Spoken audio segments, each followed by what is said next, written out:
Hello, I'm Joe Crisera from ContractorSelling.com and welcome to JoeTV, the place you go to change your thinking and grow your sales.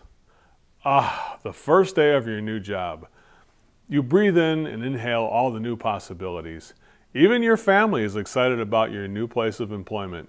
Your mom even said how proud she was about you landing work so you could provide, like every man should for his family.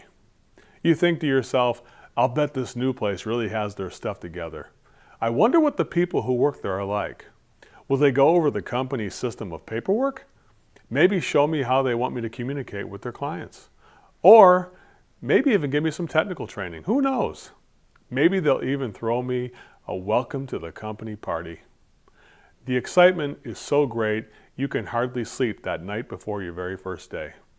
How does an opportunity start with so much anticipation for great things to come, only to crash and burn in record time?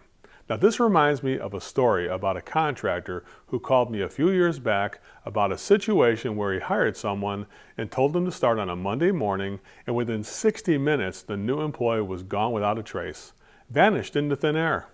The owner of the company called me in a state of wonderment. Was the guy recruited by a competitor? Was he offered more money by somebody else?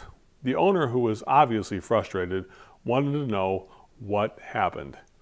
Every employee has a vision of great things to come before they actually come to work. After all, do we ever start a new job thinking, this place is going to probably suck? Not at all. Every company is envisioned as a great place to work before we actually begin to work there. And then reality happens. Ouch. So why did he quit? In the case of this company, the newly hired tech was promised that he would go through the company training on his very first day.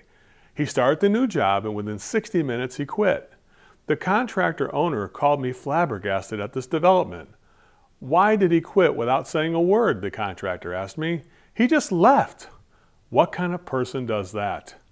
Well, if we can all assume that my description of the anticipation people have before they come to work for your company is correct, then the answer obviously lies within what happened on that very first day. I asked the contractor, what did the tech do on his first day? He told me that he had scheduled training for the new hire, but that an unexpected issue with his workman's comp insurance was too busy for him to work and get to the guy to help him train. Therefore, he skipped the training in the Monday morning. Instead, gave the newbie the keys to the truck that was recently occupied by a tech who was fired last week.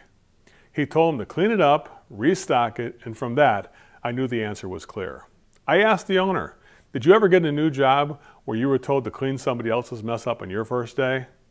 It was entirely the opposite of what he was told would happen on that first day.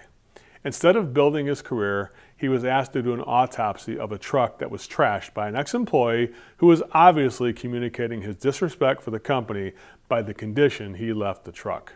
Can you say letdown? No, there was not a welcome to the company party. As you can imagine, the first impression that the condition of this truck left on the newly hired service tech was terrible. He probably thought that if a company can let a truck get this out of control to this degree, that it must not be a very good company to work for. Rather than argue with the boss on the first day, it's simply easier to quit and go find a different place to work that will honor their agreement to make me a service tech as promised, not a janitor. Remember that when you hire new employees, the real training system is what the employee is observing in terms of how the company looks, how clean it is, and how organized it is. Basically, if you tell an employee how important it is to be neat and clean and then fail to follow through on your situation, your actions, your words have been promised. It's a letdown. Walk the walk, don't just talk the talk. Finding new employees to work for your company and represent your team in a quality way is one of the most difficult challenges in the service business today.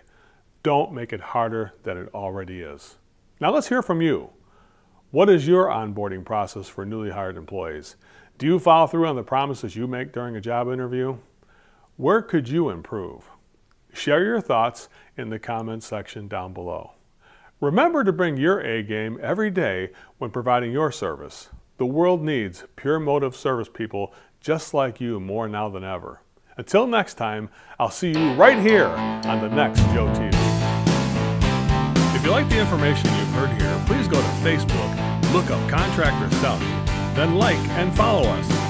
Also go to the contractorsalescoach.com blog and subscribe to our weekly newsletter and updates. Follow me on Twitter by searching @JoeCoursera. Finally, go to our Contractor Selling YouTube channel and subscribe to watch all of our videos there. As usual, the best discussions always take place over at contractorselling.com. Sign up and get access today. Most people in leadership positions manage first, and then while managing is necessary, management alone won't create a great team. I don't like the way you did that one. Enabling the routine, mediocre status quo without challenging your people by creating their possibilities, not